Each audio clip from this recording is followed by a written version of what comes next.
in this series that we called Philotronics, where we tried to combine, not so much combining, but using concepts in electronics to understand and explain the human system. We made several videos on this topic, and this is just continuation in the same series. One of the most common things in signal processing in electronics is that taking a signal basically is a waveform that contains some information. It can be a voltage waveform or a current waveform, and by waveform I mean something that goes up and down with respect to time. There are two types of signals fundamentally, and most of us, even non-technical people, are aware of it. The first one is what we refer to as analog signals, and the second one what we refer to as digital signals. So the world itself happens to be analog. Like when I see something, the signal that I get, or when I talk, the sound waves or whatever it may be, right? The world is analog, it's not digital in nature. And yet you find that most of the electronics today, be it like the camera or the laptop or whatever it is, uses digital electronics. The question is why? Why do we do that? And the answer to that is analog signal, something that goes up and down as a function of time, and the actual amplitude at a given point in time conveys some information. That type of signal is very prone to noise. So noise basically is unwanted waveforms, random unwanted things getting on top of this. Noise comes from various places, various sources. We don't need to get into that here, but the bottom line is that that noise will actually pollute the signal. And there's something we refer to as a signal to noise ratio, where in some cases the signal may become small with respect to the noise that it has to deal with. And obviously that's a problem for us, because noise doesn't contain information, signal does, and essentially I'm losing information, right? That's on the analog side. If you look at on the digital side, so what we do is everything is represented in terms of ones and zeros. So something is either true or it is false, right? That's how it works in the digital world. Now that is not quite prone to noise as much as the analog thing, and the reason for that is that we keep certain margin. So if you ask me what voltage would you call a 1, I'm going to say anything between this voltage and that voltage, that region. So I'm keeping a band of voltages and say that is a 1 and another band is a 0. So what happens is when the signal comes along, let's say something is a 0, if there's some noise riding on top of that, as long as the magnitude of that noise is less than the band I have assigned as a 0, I'm good, right? So it's less prone to noise. The second reason we do that is it's also much easier to store.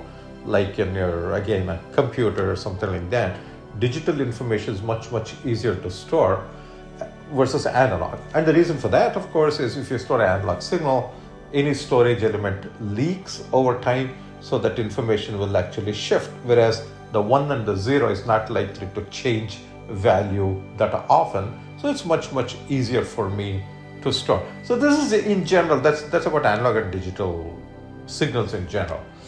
Now, since the world happens to be analog in nature, what we do is we take that, and sometimes these signals are very tiny, so we amplify that, make it bigger. And of course, if it's too big, you have to make it smaller, but usually it's very small, so we make it bigger.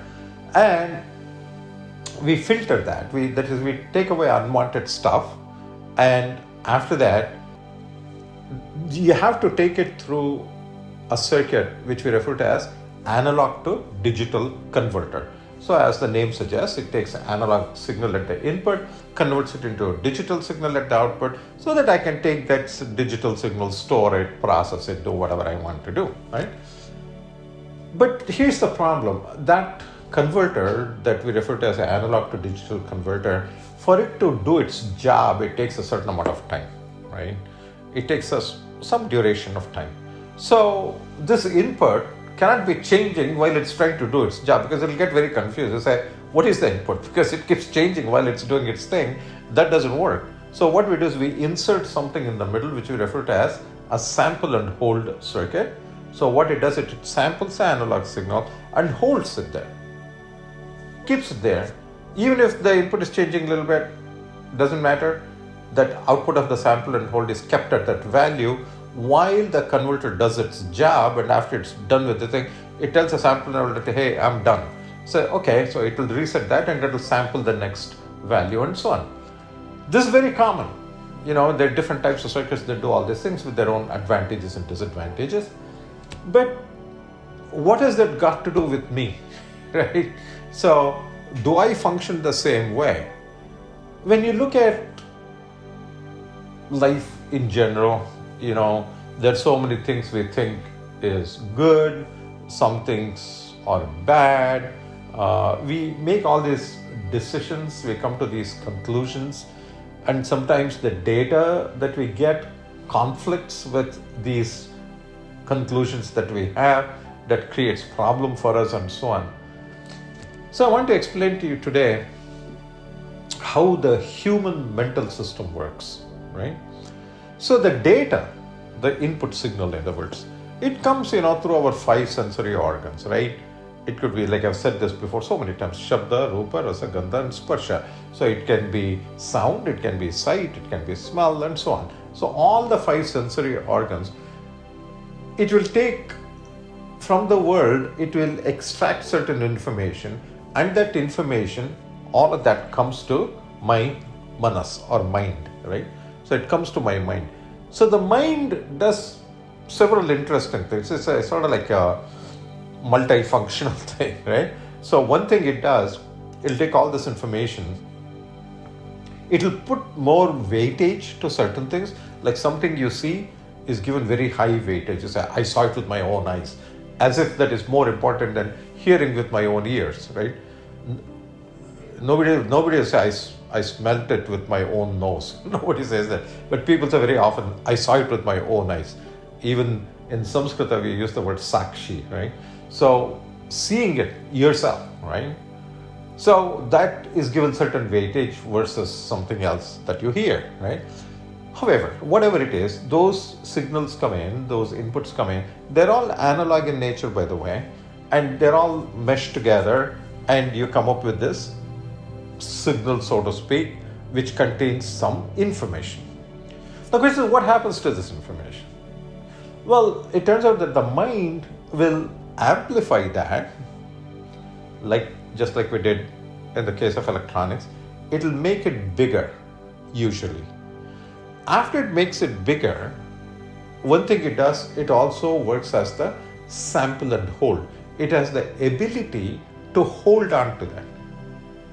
So the outside things might have changed, but the mind is still stuck on that. So it will still hold that information, right? So the intellect, what we call buddhi, the intellect can take that and it does the analog to digital conversion. So it takes this information and converts it into a set of true and false type of signal, right? And what comes of the intellect is this so-called digital world, which is a set of conclusions, you may say, which is actually stored in what I refer to as my chitta, right? So this transformation from the analog input to the digital conclusions, which are actually stored in the chitta, is a very interesting process, because the mind has the ability to not only amplify things. See, sometimes something small happens, we make a big deal out of it, right? That making that big deal is the amplification. Secondly, the mind getting stuck on something, right? Now, this is all good stuff. It's not a bad thing. It has to happen because it has to stay constant in the mind without changing, while my buddhi does its job and takes that information and converts it into the digital domain or a set of conclusions. That's all fine, that works great, except that once that thing has been transformed, that mind has to be reset, right? When the next set of information comes in, it has to be clean. What happens with us is that that reset is not happening, and because of that, the mind keeps on holding on to old stuff when the new things is coming in. So either the new things is superimposed on top of the old thing, so obviously you get erroneous outputs, erroneous conclusions, or even worse, the new information is totally lost. It's not even, forget about erroneous, it's not even seen. So one of the most important takeaway points from this is this: the mind being what it is, where it amplifies certain things and holds it there for a while, is fine, totally fine, nothing wrong with that. But we should examine the mind carefully to make sure that every time we are processing something to reach certain conclusions, we reset it first so that it's clean, it's like a clean slate, right? So it has to be very clean when it takes in this input, and this residual effect should not be there. Another point I'd like to point out is that intellect cannot take forever. And the reason for that, the longer it stays in the mind, there is this concept we call droop in a sample and hold circuit. So what happens is, because of leakage and various factors, that information slowly starts reducing, right? So you start losing that information. So I cannot hold some information that came to me in my childhood, and after 50 years, I cannot process that and reach certain conclusions. Because what has happened over time is that information has slowly reduced. So what I remember from that same experience is not very accurate. It's not exactly what happened. So certain things may be amplified more than it should be, or certain things may be attenuated, that is made smaller. So what is left in that thing is actually not a true representation of what actually you would have experienced at that point in time, right? So we have to be careful when we take something in our mind that has been there for a long time and then process that and reach conclusions, because you may be reaching wrong conclusions and you may be storing the wrong information in your memory. So it works very similarly, and the thing to understand is that the mind is capable of both amplifying and attenuating. Just have to be aware of that. And secondly, when you hold it in your mind for a long time, you could get erroneous data, erroneous information, and the buddhi, the intellect, should process that in real time.